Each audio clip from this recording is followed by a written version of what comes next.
નમસ્તે 7 ડેઝ ન્યૂઝમાં આપનું સ્વાગત છે। વડોદરા શહેરમાં પડ્યો વધુ એક ભૂવો। વડોદરા મહાનગરપાલિકાની તકલાદી કામગીરી અને ભ્રષ્ટાચારની પોલ ખુલી।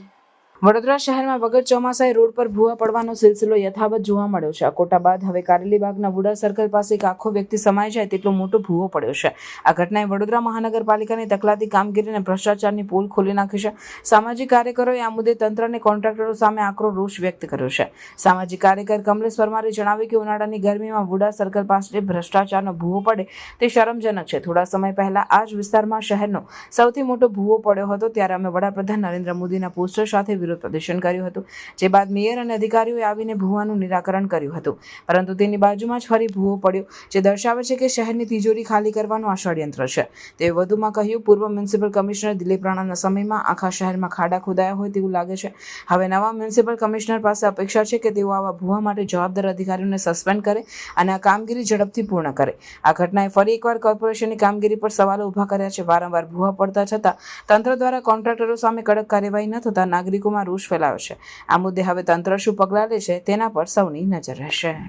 આવેલ જે વીઆઈપી રોડ વુડા સર્કલ પાસે જે કહેવાય છે કે ભ્રષ્ટાચારનો ભૂવો જે ભર ઉનાળે પડ્યો છે ત્યારે વડોદરા શહેર માટે ખૂબ જ શરમજનક બાબત છે। ટૂંક સમય પહેલા આખા વડોદરા શહેરમાં સૌથી મોટો ભૂવો જે વુડા સર્કલ પાસે જ પડ્યો હતો। જે તે સમય પર અમે માનનીય વડાપ્રધાન નરેન્દ્ર મોદી સાહેબનો ફોટો લઈને અમે જ્યારે વિરોધ કર્યો ત્યારે વડોદરા શહેરના મેયર શ્રી, ચેરમેન શ્રી તમામ લોકો ભૂવા પાસે આવ્યા હતા અને ભૂવાનું નિરાકરણ કરવામાં આવ્યું, પુરાણ કરવામાં આવ્યું અને તેનું બિલ જે 67 હેઠળ જે કહેવાય છે કે વાપરવામાં આવ્યું, એટલે કે 35 લાખ રૂપિયા જેવી મહત્તર રકમ જ્યારે વાપરવામાં આવી હોય ત્યારે ફરીથી જે કહેવાય છે કે એ જગ્યા ઉપર થોડા અંતરે જ્યારે મસ્ત મોટો ભૂવો ફરીથી નિર્માણ થયું છે। એટલે કહેવાનો મતલબ કે વડોદરા શહેરની તિજોરી તળિયા ઝાટક કરવાનું આ એક ષડયંત્ર છે।